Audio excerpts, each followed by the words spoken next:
দাদা আমার গৌরহরি নদিয়ার পথে পথে হরিনাম দিয়েছেন, হাতে ধরে পায়ে ধরে হরিনাম দিয়েছেন, জীবের চরণ ধরে হরিনাম দিয়েছেন, ধোলায় গড়াগড়ি দিয়ে হরিনাম দিয়েছেন। ধরল গ্রহণ করো। যিনি এমন দয়াল করুণাময় প্রেমময়, সবার হাতে পায়ে ধরে হরিনাম প্রচার করে শাস্ত্রে বললেন যে গৌর সুন্দরের হঠাৎ মনে হলো যে তিনি হরিনাম যজ্ঞ করবেন। হরিনাম যজ্ঞ করলে কি হবে? ঘাটে মাঠে হাটে বাজারে সব জায়গায় তো হরিনাম দিয়েছেন। তিনি শিশুকাল থেকে জন্ম থেকেই তিনি হরিনাম প্রচার করে যাচ্ছেন। জন্মাবার পর ছেলে মেয়েরা কাঁদলে আমরা নানাবিধ খেলনা দিয়ে ভোলাই, কান্না বন্ধ করাই। কিন্তু মহাপ্রভু জন্মের পর থেকে যদি কেউ হরিনাম করত তাহলেই তার কান্না বন্ধ হতো। তার মানে বাচ্চাকে শান্ত করবার জন্য যদি কেউ হরিনাম নাও বলে থাকে, ওই বাচ্চাকে শান্ত করার জন্য তাকে হরিনাম বলতে হতো। এইভাবেই সবাইকে হরিনাম বলাতেন, নিজে আচরণ করে জীবকে শিক্ষা দিতেন। তা সেইভাবে তিনি হরিনাম প্রচার করতে করতে হঠাৎ মনে বাসনা হলো তিনি যজ্ঞ করবেন সুরধনের তীরে। তা হরিনাম যজ্ঞ তিনি যে করবেন, হরিনাম যজ্ঞ করলে লাভ কি কি হবে?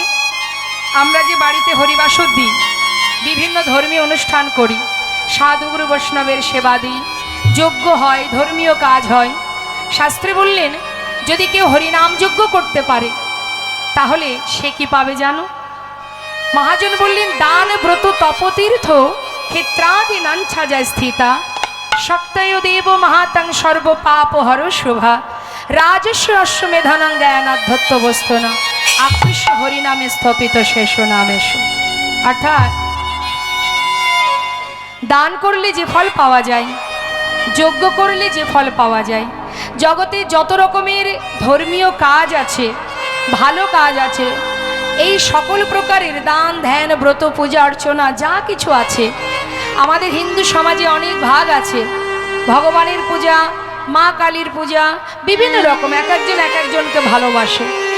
তা মা, যত রকমের ধর্মীয় সেবাকর্ম আছে, প্রত্যেকটি সেবাকর্মের পিছনে ভগবানের একটা কৃপা লাভ করা যায়, একটা পুণ্য অর্জন হয়, ভালো কাজ করলে ভালো ফল পাওয়া যায়। কিন্তু শাস্ত্রে বললেন জীব জগতে যত রকমের ধর্মীয় কর্ম আছে প্রত্যেকের আলাদা আলাদা ফল পাওয়া যায়। কিন্তু কেউ যদি হরিনামামৃত সুধা বা হরিনাম যজ্ঞ করতে পারে, এক হরিনামের মধ্যে জগতের যত রকমের ফল আছে সব একসঙ্গে লাভ করা যায়। কেউ যদি হরিনাম করতে পারে, জগতে যত রকমের শুভ কাজের যত রকমের ফল পাবে তুমি, পুণ্য অর্জন করবে তুমি, সেই সকল রকমের পুণ্য ফল একসঙ্গে হরিনামে লাভ করতে পারবে। কারণ নাম ছাড়া কলিজীবীর নাহি আর ধর্ম, সর্বধর্ম সার নামে শাস্ত্র বল। হরিনাম করো, নাম ছাড়া গতি নাই, গতি নাই। তাই আজ আমার প্রভুর ইচ্ছা তিনি হরিনাম যজ্ঞ করবেন। এখন যজ্ঞ করবেন তো সেই জন্য তিনি চিন্তায় মগ্ন যে আমি যে যজ্ঞ করব, যজ্ঞ করতে গেলে তো অনেক কিছু নিয়মাবলী আছে, আমি তো কিছু জানি না। হরি বল হরি বল। তার কি কিছু জানতে বাদ আছে গো মা? কিন্তু জীব শিক্ষা, জীব শিক্ষার জন্য, আমাদেরকে শিক্ষা দেওয়ার জন্য তিনি কি করলেন, আমরা যেমন বাড়িতে যদি কোনো শুভ কাজ করি, ভালো কাজ করি, আমরা কি করি, বাড়ির যারা গুরুজন আছে তাদের কাছ থেকে আমরা সুপরামর্শ নিই, তাই না? কি করতে হবে একটু বলে দাও, নিয়মাবলী কি আছে। তা গৌরহরিও কিন্তু সব জেনেও তিনি নিজে কি করছেন, আমাদের মতো সাধারণ জীবকে বোঝাবার জন্য তিনি কি করলেন, পরামর্শ নিচ্ছেন। কার কাছ থেকে? নিতাই চাঁদের কাছ থেকে। নিতাই চাঁদ কে হয় সম্পর্কে গৌরহরির দাদা। এখন দাদাকে ডেকে আজ আমার প্রভু তিনি জানতে চাইছেন, দাদা তুমি বলে দাও আমি কিভাবে কি করব। দাদা নেতা নন্দ শনে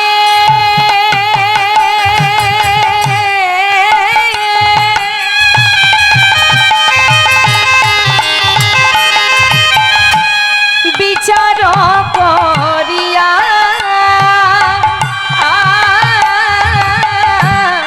দাদা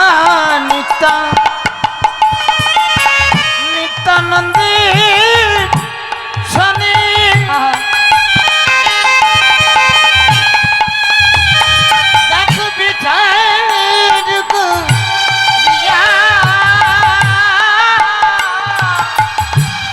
পরামর্শ করিলা পরামর্শ করিলা দেখো পরামর্শ করিলা পরামর্শ করিলা ওগো কি করিতে হবে দাদা পরামর্শ করিলা ওই না কি করিতে হরে দাদা পরামর্শ করিলা ওগো নিমন্ত্রণের লাগি প্রভু শ্রীবাসে পাঠাইলা দেখো নিমন্ত্রণে লাগি প্রভু জীবাসি পাঠাইল আজ নিমন্ত্রণে লাগি প্রভু জীবাসি পাঠাইল।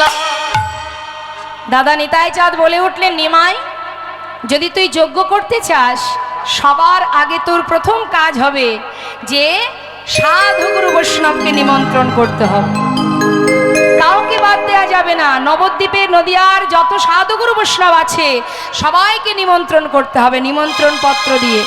আর এই নিমন্ত্রণ পত্রের দায়িত্বটা কার উপরে দেয়া হবে না, নবদ্বীপে একমাত্র একজনই আছে শ্রীবাস পণ্ডিত, যে নবদ্বীপের সমস্ত অলি গলি সব চেনে।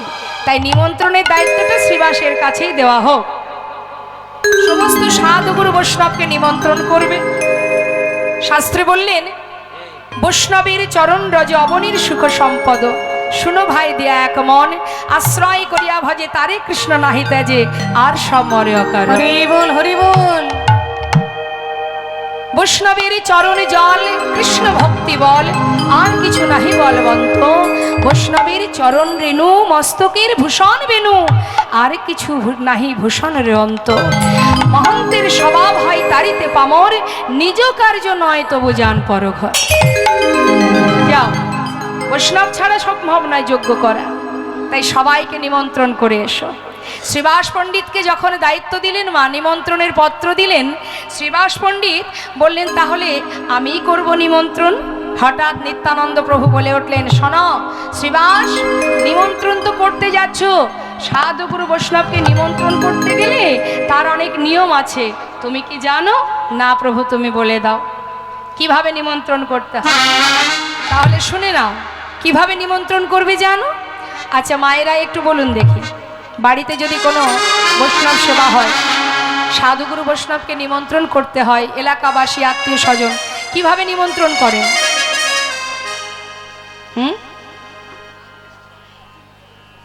দূরে যদি ভক্ত থাকে কিভাবে নিমন্ত্রণ হয়? ফোনে হয়।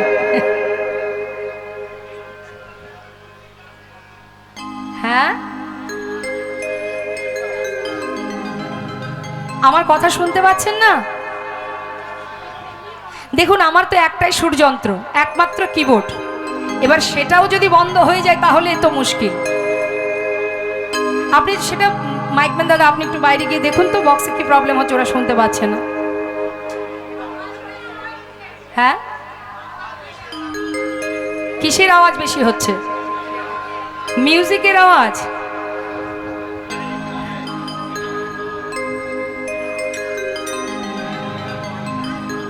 কিছু করার নেই, সাউন্ডটা যদি কমিয়ে দিই গানটা হবে কি করে? আমারও তো ঠিক সুবিধাটা না পেলে আমিও তো গাইতে পারবো না, তাই না? দাদা একটু দেখুন, আপনি একটু বাইরে গিয়ে দেখুন। আচ্ছা আচ্ছা, জয় রাধে রাধে। ঠিক আছে ঠিক আছে, দেখা যাক কি হয়।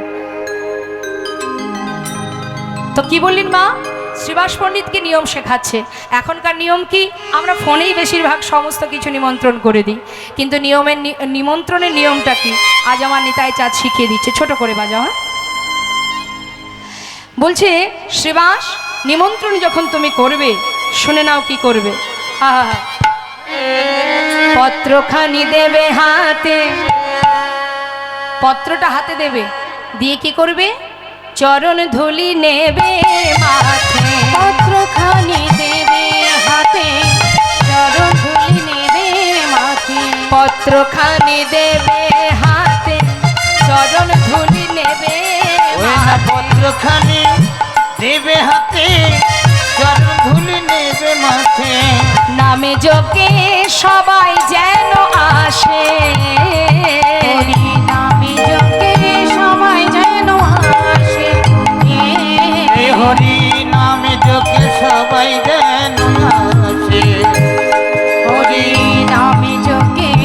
সবে যেন শোনো আসে। অশিবাস করো জোরে বলিবে তুমি বড় জোরে বলিবে আবার করো জোরে বলিবে বড় জোরে বলিবে আবার পায়ে ধরে বলিবে করো জোরে বলিবে আমার পায়ে ধরে বলিবে বড় জোরে বলিবে ও গো নামে যোগে পাবে জানো আছে আছে গো নামে যোগে সবে যেন আসে।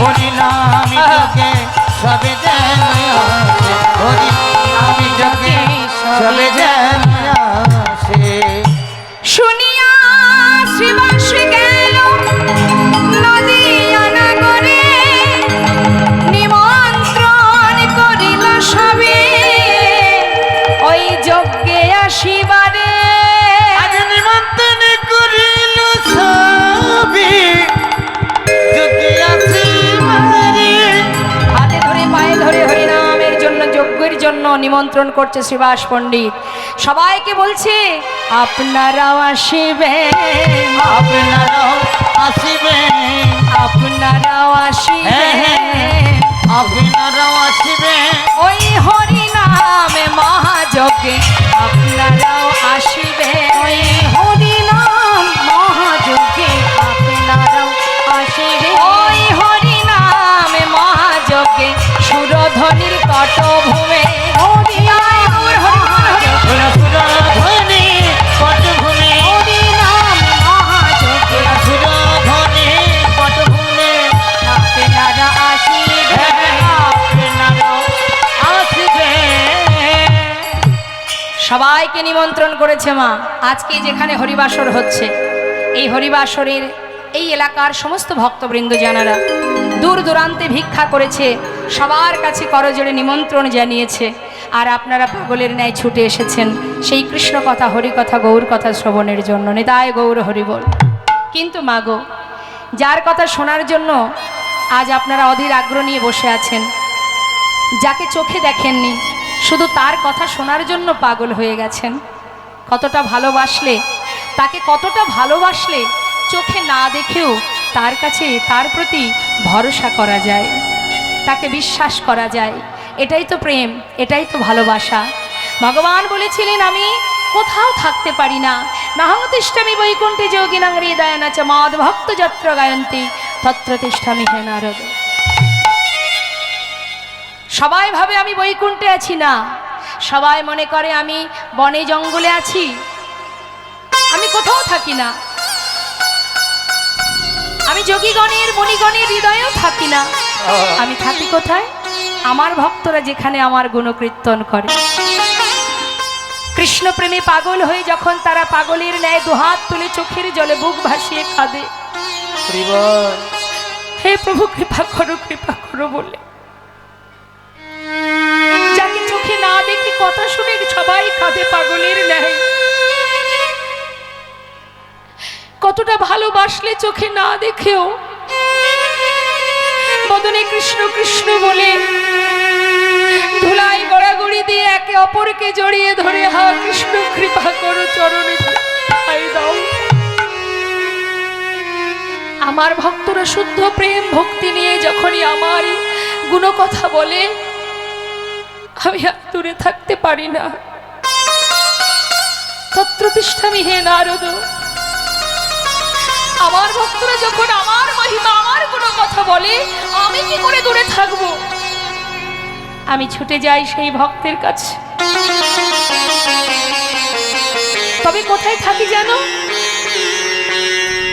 যখন আমার ভক্তরা আমার কথা বলতে বলতে হৃদয় মাঝে প্রেম জাগরিত হয় নিজেদেরকে ধরে রাখতে না পেরে একে অপরকে জড়িয়ে ধরে যখন আলিঙ্গন করে আর কাঁদে জানো দেবর্ষি যখন সবাই কাঁধে একে অপরকে জড়িয়ে ধরে আমি ঠিক সেই দুই ভক্তের মাঝখানে যতটুকু ফাঁকা থাকে আমি ভক্ত মাঝে যাই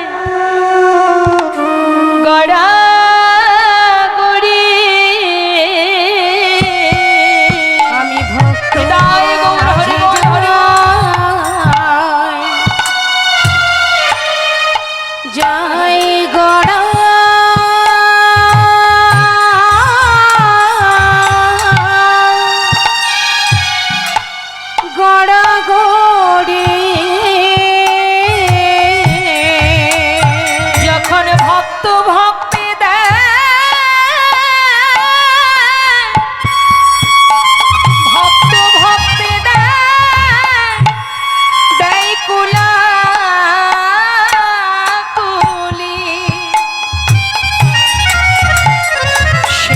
ভক্ত মাঝে যাই গড়া গড়ি ওই না ভক্তি ভক্তি দেয়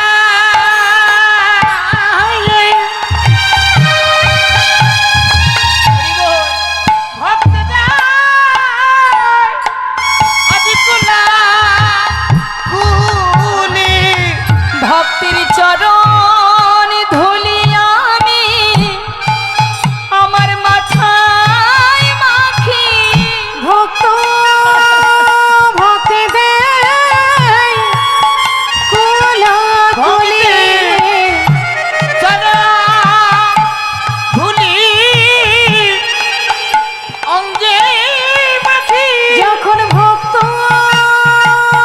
ভক্তি দেয় কুলা কুলি ভক্তের চরণ ধুলি আমি মাথায় রাখি ওই না ভক্তি ভক্তি দেয় ওলা কুলি বলিয়ার ভাগে হয় কি না হয়? চরণে ধুলি অঙ্গে মাখি বলিয়ার ভাগে আমার হয় কি না হয়? ভক্তের চরণ ধুলি মাথায় রাখি বলিয়ার ভাগে হয় কি না হয়? হরি বল হরি বল মাথায় রাখি হরি আর ভাগে হয় কি না ধুলি অঙ্গে মাখি আর ভাগে হয় কি না ভক্তের চরণ ধুলি অঙ্গে মাখি ওই না ভক্তি ভক্তি দেয়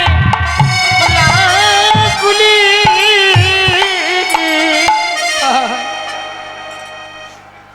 ভক্তে ভক্তে কোলাকুলি দেয় আমি মাঝখানে ধোলাই গড়াগড়ি যাই। দেবশ্রী নারদ বললেন, ও দয়াময়, যখন তোমার গুণকথা হয় সেখানে তুমি থাকো, যখন সেই হরিবাসর সেই গুণকথার আসরটি ভেঙে যায় সেখানে নিশ্চয়ই তুমি আর থাকো না, হরিবল তাহলে সদা সর্বদাই তোমাকে আমি কোথায় পাবো? বলে উঠলেন, ভক্তের হৃদয়ে মোর সতত বিশ্রাম। ভক্ত আমার মাতা, ভক্ত আমার পিতা, ভক্ত আমার গুরু, আদর করে নাম দিয়েছে আমার নাম বাঞ্ছা কল্পতরু। ভক্ত যদি দেয় তবে খাই, না দিলে উপবাসী যাই। ভক্তের হাতে প্রেমের ডরি, ভক্ত যেদিকে ঘোরায় আমি সেই দিকে ঘুরি। হরি বল। তার প্রমাণ বাবা, রাধারানীর কুঞ্জে যাওয়ার আগে চন্দ্রার কুঞ্জে গিয়েছিলেন আমার গোবিন্দ। চন্দ্রাবলী গোবিন্দ সেবা দিতে জানতেন না, তবুও সে বিপরীত সেবা দিলেও সে জানতো না সঠিক সেবা, উল্টো সেবা, বিপরীত সেবা জানেই না কেমন করে দিতে হয়। কিন্তু তার চোখে গোবিন্দের প্রতি যে শুদ্ধ ভক্তি ছিল, ওই ভক্তির রজ্জুতেই গোবিন্দ বাধা পড়েছিল। তাই তুমি যদি উল্টো সেবাও দাও, ভুল সেবাও দাও, তাতে দুঃখ নেই, যদি তোমার চোখে দুঃখটা কৃষ্ণ প্রেমের বাড়ি বরিশিত হয়।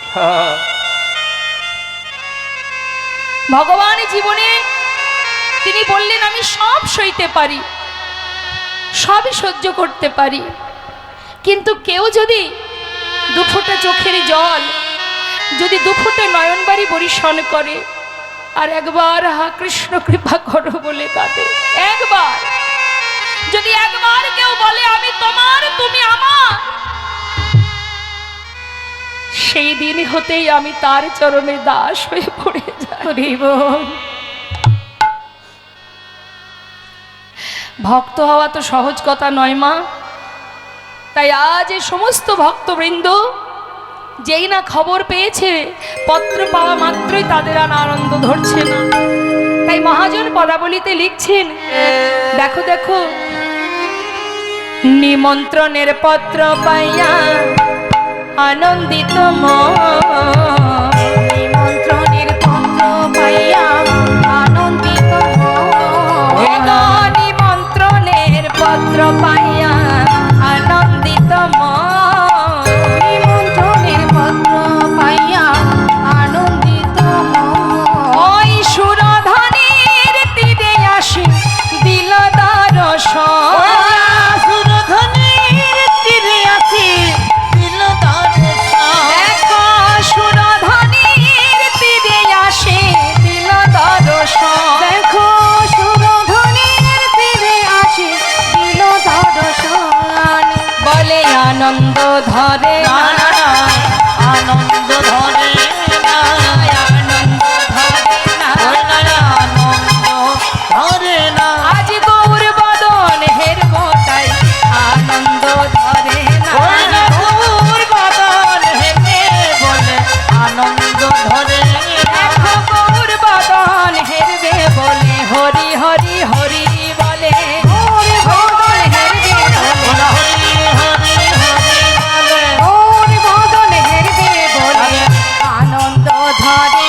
সুরধনির তীরে আসি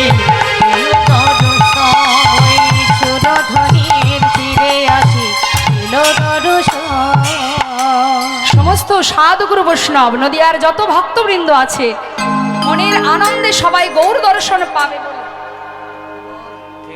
ছুটতে ছুটতে সবাই সুরধ্বনির তীরে, সুরধ্বনির তীরে যখন এলো মা গৌর হরির সেই চাঁদ বদন দর্শন করে অবাক দৃষ্টিতে সকলে এক দৃষ্টিতে চেয়ে আছে। মহাজন পদাবলিতে লিখলেন, বলো দেখো দেখো নয়ন ভরে গোরারু সকলে হেরিল বাসুদেব ঘোষে হ্যারি যেন প্রভাসে মিলিল। বাসুদেব ঘোষে কহে প্রভাসে মিলিল। তাই গৌর হরি বল। মহাজনের পদাবলিতে আমরা ছোট করে গৌর কথা শুনলাম। এবার চলে যাব আমরা লীলা কথায়। তো লীলা কথায় যাওয়ার আগে সবাই মিলে দুটি বাহু তুলে একবার উলুধ্বনি হরিধ্বনি করে শ্রীধাম বৃন্দাবনেশ্বরী রাধা রানী বলিয়ে রাধা রানী কি, রাধা রানী কি, রাধা রানী কি জয়। রাধে রাধে রাধে শ্যাম। ওমা বৃন্দাবনের রাজাকে ঠিক বলছেন তো? ভেবে চিনতে বলছেন তো? কেন বৃন্দাবনের রাজা তো নন্দ মহারাজ না? বাবা সবাই জানেন দেখছি। তাহলে আজ দেখুন সবাই যখন আমরা সেই রাজ্যে প্রবেশ করছি তাহলে একটা ভজন গান শুনতে শুনতে চলে যাই আমরা। হ্যাঁ, জয় রাধে রাধে, জয় রাধেশ্যাম। বৃন্দাবন ধাম আচ্ছা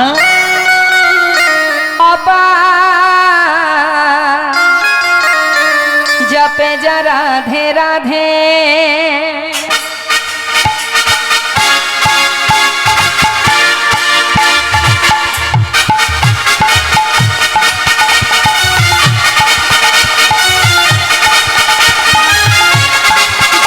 ভক্তরা আছে সবাই মিলে একটু দুহাত তুলে হাতে তালি দিয়ে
বলছেন যে রাধা রাধা গাবে ও প্রেম পদার্থ পাবে, অর্থাৎ যে রাধা নাম গাইতে পারবে, যে রাধাকে জপ করতে পারবে, রাধার চরণাশ্রিত হতে পারবে, সে কি হবে? অনায়াসে কৃষ্ণ প্রেম লাভ করবে।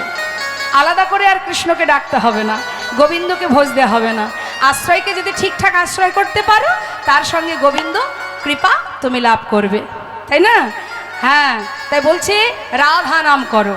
जो राधा राधा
মাগো, বৃন্দাবনে যদি রাধা নাম না থাকতো, গোবিন্দ কিন্তু সেখানে থাকতেন না। যেখানে রাধা সেখানে কৃষ্ণ।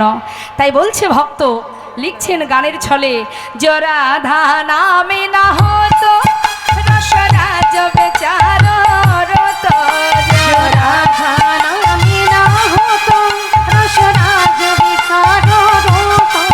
নাহি হতো কৃষ্ণ অবতার, জপে রাধে রাধে। হরিবল হরিবল হরিবল তাই গুণ হরিবল। ভজে যা রাধে রাধে, ভজে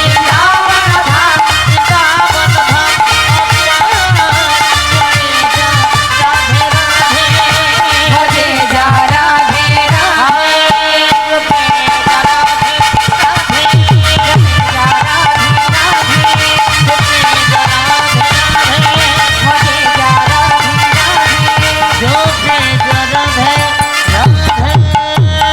রাধা রানী কি, বৃন্দাবন ধাম কি, যमुना माँ की, बांके बिहारी लाल की, साधु गुरु वैष्णव की, महती हरि बासुर की। निताय गौर हरि बोल हरि बोल हरि बोल। जय राधे श्याम राधे राधे राधे। मधुमय श्रीधाम বৃন্দাবনে अनादि आदि गोविंद बाल्यलीला सम्पन्न करबार पर তিনি চলে যান মথুরায়। মথুরায় কংসকে বধ করবার পর ফিরে আসেন গুরুকুলে। সেখান থেকে রাজনীতিবিদ্যা শিখে আবার তিনি চলে যান দ্বারকায়। নিতাই গৌর হরিবল। দ্বারকায় গিয়ে রাজা হয়ে বসে আছেন। এখন আমাদের জানতে হবে মা, ভগবান যে যজ্ঞ করেছিলেন প্রভাস যজ্ঞ, প্রভাস নদীর তীরে, একটা নদীর নাম প্রভাস, সেই নদীর তীরেই হয়েছিল এই যজ্ঞ, যার কারণে এই লীলাটির নাম প্রভাস যজ্ঞ। আস্তে শুরু হয়ে গেছে। কি বসার কষ্ট? আমার এখানে অনেক ফাঁকা আছে, চলে আসুন। করজোড়ে নিবেদন করছি মা, অন্তত এই কয়েক ঘন্টা যদি কষ্ট হয় একটু মেনে নিন না। এসেছেন তো শ্রবণের জন্য, সেই দিকটা যদি আমাদের পরিষ্কার থাকে তা বসাই কষ্ট হলেও দুঃখ নেই। এমন করে কথা বললে, কষ্ট করে যে এত গরমের মধ্যে এত কষ্ট করে বসে আছেন, আপনাদের কিছু পাওয়াই হবে না। একটু শুনবার জন্যই তো আসা, একটু শুনুন মন দিয়ে, কথা বলবেন না। আমি একবার বলবো, দুবার বলবো, বারবার তো বলবো না। হ্যাঁ, নিজের কর্ম নিজেকেই করতে হয়, কেউ তো করে দেবে না। তোমার সাধনা তোমাকেই করতে হবে, তোমার ভজন তোমাকে করতে হবে, তোমার ভক্তি তোমাকেই করতে হবে। তাই এটাও একটা কাজ, এটা একটা পরিবার।